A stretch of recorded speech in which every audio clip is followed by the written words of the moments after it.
Complete turmoil. Palace in crisis mode. At 6:14 a.m. today, Harry's private jet touched down at RAF Northolt amid unprecedented security. No advance notice, no public announcement, special protection officers clearing routes. Palace staff reportedly given just 30 minutes warning before the Duke arrived at Windsor Castle for urgent talks with the King. Eyewitnesses described Charles as visibly emotional as he greeted his estranged son. The meeting lasting 4 hours and 17 minutes behind closed doors. Senior royal aides excluded completely.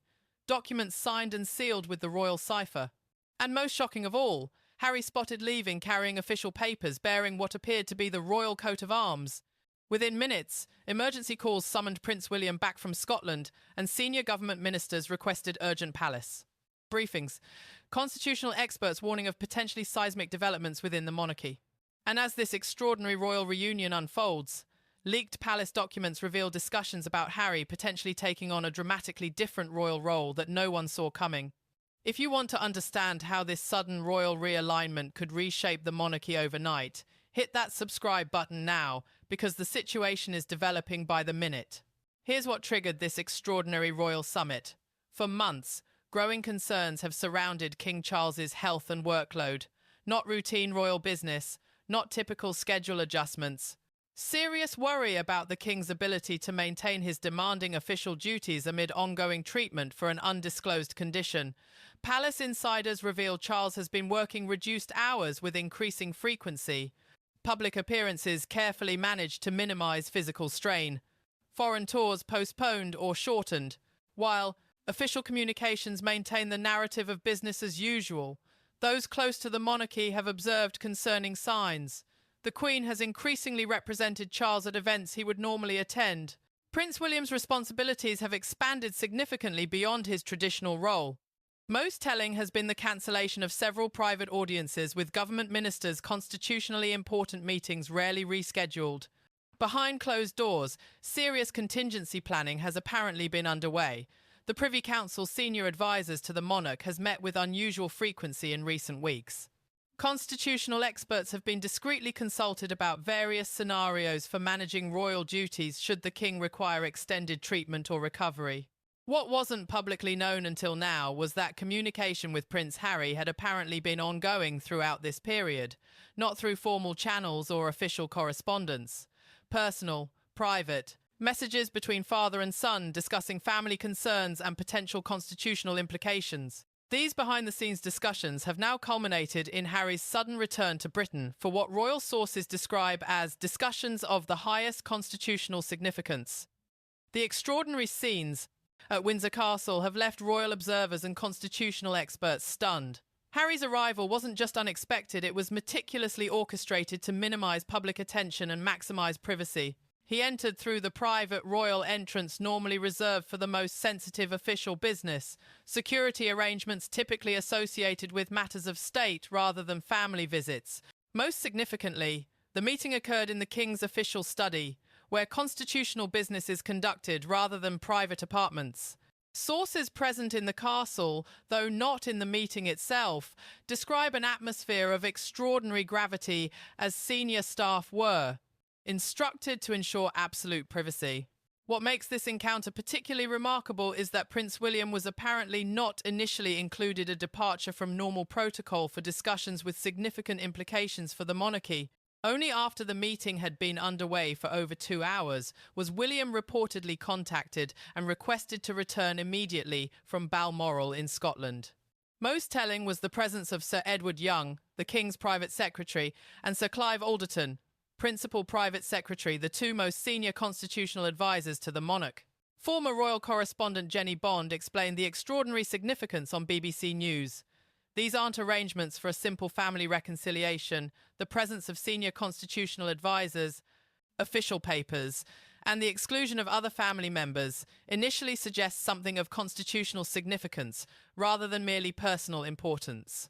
Most intriguing of all were reports from castle staff that documents were signed during the meeting, unusual for purely personal discussions and potentially indicating formal arrangements being established. The wider royal family's response suggests the meeting's significance extends far beyond personal reconciliation. Within an hour of Harry's arrival at Windsor, Princess Anne reportedly cancelled scheduled engagements and returned to London. The Earl and Countess of Wessex were seen arriving at Buckingham Palace for what sources described as unexpected consultations. Most telling was the reaction of Queen Camilla, who was reportedly informed of the meeting while conducting engagements in Bath, but continued her schedule without interruption, suggesting she had prior knowledge of the summit. Palace officials initially maintained complete silence, refusing to acknowledge Harry's presence in the UK when directly questioned by journalists. By mid-afternoon, as speculation intensified, they issued a statement so carefully worded it raised more questions than it answered.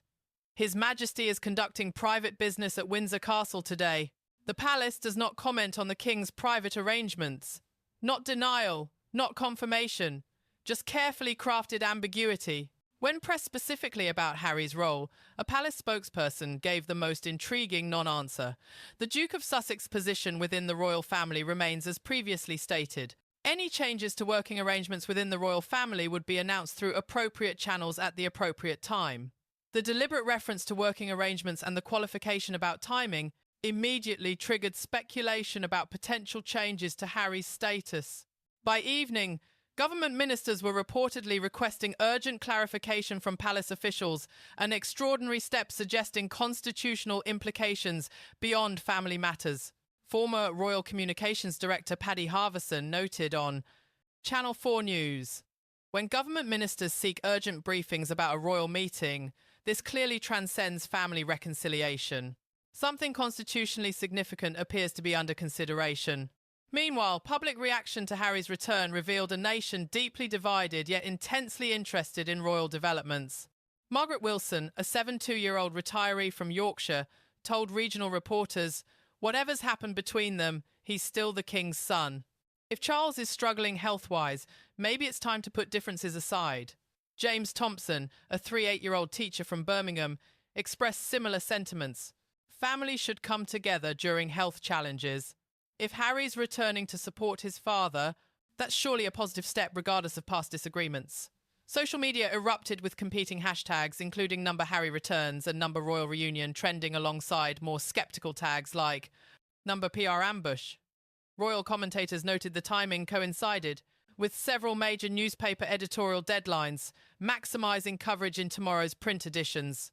While ordinary citizens engage with the human dimensions of potential reconciliation, constitutional experts focused on the more significant implications. Former Cabinet Secretary Lord O'Donnell struck a measured tone on Radio 4.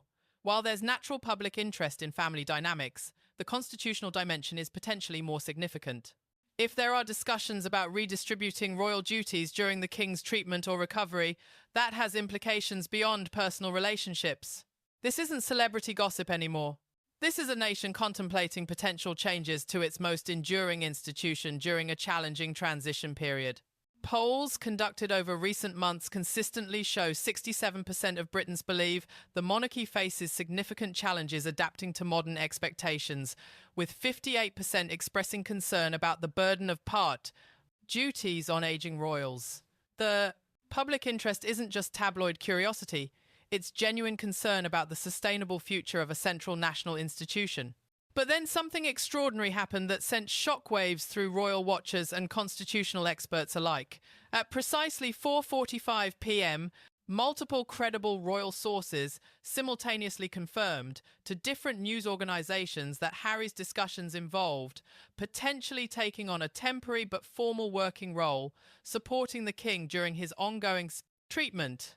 Not permanent return to royal duties, not full resumption of official status. A time-limited arrangement specifically focused on representing Charles at certain Commonwealth engagements and maintaining critical relationships where the King's personal connection is particularly valued. These sources indicated discussions included specific legal and constitutional frameworks for such an arrangement, addressing everything from security provisions to financial considerations to explicit time limitations. Most significantly, the arrangement reportedly includes strict provisions that such duties would be undertaken at the King's direct request rather than as an entitled role, effectively keeping Harry's position as non-working royal unchanged, while allowing specific contributions when requested. Former Buckingham Palace Communications Director Charles Anson explained the potential significance on BBC News. Such an arrangement would be constitutionally innovative, but entirely within the monarch's prerogative to organise supportive arrangements. The key distinction would be that any duties would be undertaken at the king's specific request, rather than as entitled role, maintaining the formal separation while allowing practical flexibility. The arrangement apparently stems from recognition that certain Commonwealth relationships built over decades through personal connection require maintenance during the king's reduced schedule, and Harry's existing relationships in these areas could prove valuable. Royal historian Dr. Edward Brooks described this as pragmatic adaptation on Newsnight. Throughout history, the monarchy has shown remarkable flexibility in adapting working arrangements to circumstances while maintaining constitutional principles. This approach would continue that tradition of practical evolution within established frameworks. The wider implications for the monarchy extend far beyond Harry's specific situation. By evening, constitutional experts were discussing the potential precedent of creating flexible arrangements for supporting the monarch's work. Former Cabinet Secretary and constitutional expert Lord O'Donnell noted on Newsnight, "The monarchy faces genuine structural challenges, with fewer working royals carrying increased responsibilities as the king reduces engagements during treatment. Creating flexible mechanisms that maintain constitutional clarity while allowing practical support sets a potentially useful precedent for future transitions." Legal experts highlighted that the monarch has considerable latitude in how royal duties are distributed, provided core constitutional functions remain properly fulfilled. The arrangement apparently includes specific provisions ensuring Harry would not represent the king in constitutionally sensitive contexts such as Privy Council business or state functions requiring continuity of sovereignty. Former constitutional advisor to the Cabinet Office, Professor Vernon Bogdanor, described the approach as constitutionally sound on Channel 4 News. "The sovereign has significant discretion in arranging supportive mechanisms, provided core constitutional functions remain protected." This appears to be a carefully calibrated approach that maintains constitutional propriety while addressing practical challenges. Most interesting was the reported reaction from government circles, with sources indicating ministers were broadly supportive, provided arrangements remained time-limited and clearly defined. One senior government source told The Times, "The priority from a government perspective is ensuring stability and continuity in royal functions during the king's treatment.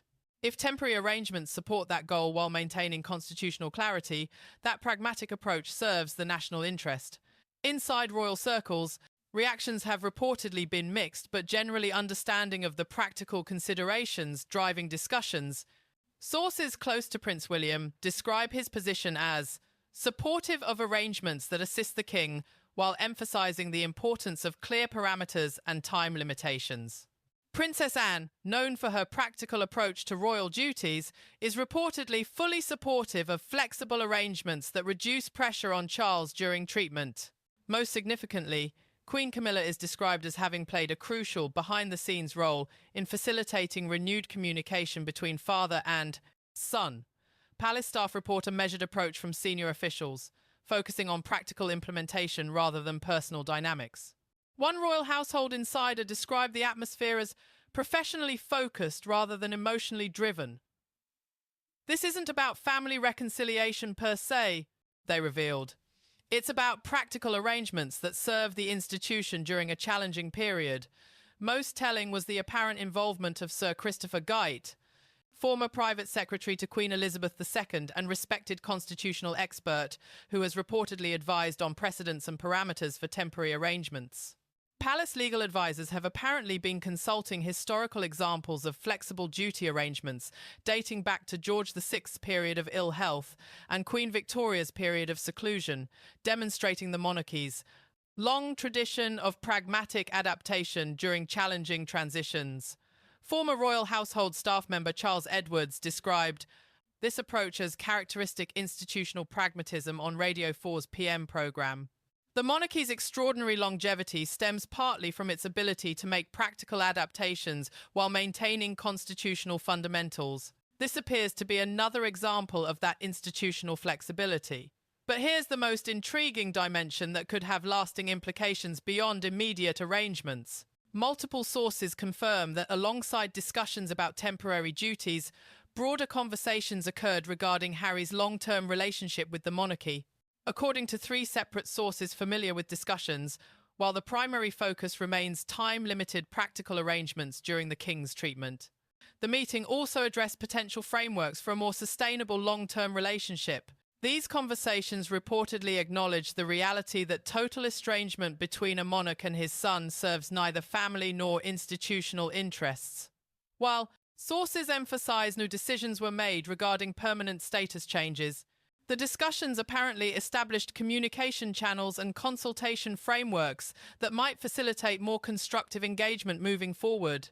Most significantly, the approach reportedly focuses on potential contributions rather than entitled positions, maintaining the fundamental principle that royal status doesn't automatically confer working role while creating space for possible future contributions where appropriate. If these accounts are accurate and multiple senior sources confirm substantive discussions occurred, they suggest this meeting might represent not just immediate practical arrangements, but the beginning of a more nuanced approach to managing complex royal relationships in modern context. Think about what that means. Not full reconciliation or status restoration, not permanent estrangement or institutional rejection. Pragmatic framework for managing complex relationships within constitutional boundaries.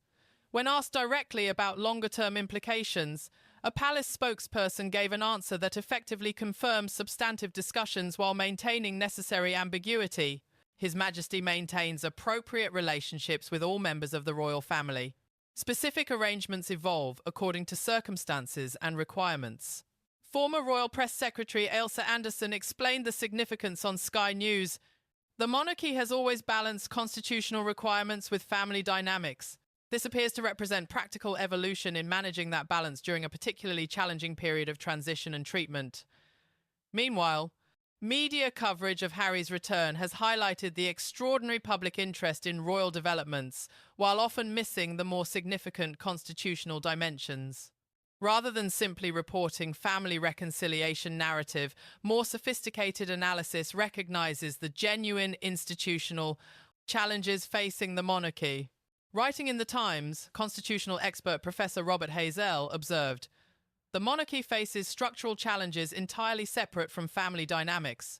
With fewer working royals, increased expectations, and an aging sovereign undergoing treatment, practical adaptations become necessary, regardless of personal relationships."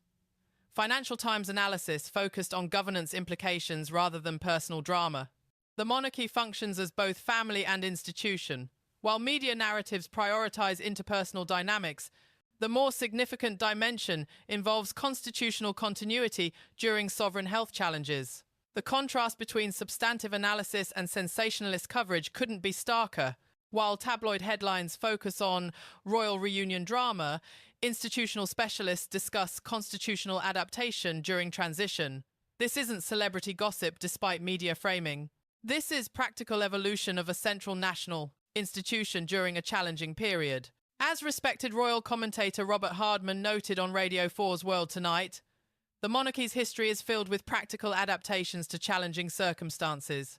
While personal relationships naturally attract attention, the institution's remarkable capacity for pragmatic evolution within constitutional frameworks represents the more significant story behind current developments. The next 24 hours are likely to bring greater clarity about specific arrangements while maintaining necessary discretion regarding health details. Palace sources indicate an official statement will be released tomorrow outlining adjustments to the King's schedule and support arrangements without detailed health information. Commonwealth representatives have reportedly been briefed regarding engagement plans for coming months. Government ministers expect formal notification of any arrangements with constitutional dimensions. The Privy Council has been placed on standby for potential consultation if formal mechanisms require establishment. Media arrangements for Harry's departure have apparently been carefully orchestrated to maintain appropriate privacy. This isn't just family business despite personal dimensions. This is evolution of institutional arrangements during a significant health challenge for the head of state. As former Cabinet Secretary Lord Butler explained on Today programme, the monarchy operates simultaneously as family and institution. Current developments appear to represent pragmatic institutional adaptation during a challenging period while respecting necessary personal privacy regarding health matters. At its core, this situation reflects the monarchy's perennial challenge of balancing personal circumstances with institutional continuity, a challenge managed successfully through centuries of evolution and adaptation. Professor Vernon Bogdanor summarized this perspective perfectly on Newsnight. Throughout its history, the monarchy has balanced institutional requirements with human realities. Current developments appear to continue that tradition of pragmatic evolution within constitutional frameworks. The institution's longevity stems partly from this capacity for adaptation while maintaining fundamental principles. So here's the question that matters. Does Harry's return represent merely temporary practical arrangements during the King's treatment, or the beginning of a more fundamental recalibration of complex royal relationships? Is the monarchy demonstrating institutional flexibility or engaging in constitutionally questionable improvisation? And does this development suggest health challenges more significant than publicly acknowledged? What do you think? Does pragmatic adaptation to challenging circumstances strengthen or weaken the monarchy's institutional foundations? Drop your thoughts in the comments below. We read every single one. And if this story interested you as much as it interested us, share it with everyone who appreciates the complex institutional dimensions behind royal developments. The mainstream media won't tell you the full constitutional significance of these carefully calibrated arrangements, but we will. And tomorrow, we'll provide comprehensive analysis of the palace's official statement and its implications for royal duties during this challenging period. This isn't just about family reconciliation despite inevitable media framing. It's about the monarchy's remarkable capacity for institutional adaptation during periods of transition and challenge. The monarchy's evolution continues, balancing tradition and pragmatism in serving a nation through changing times.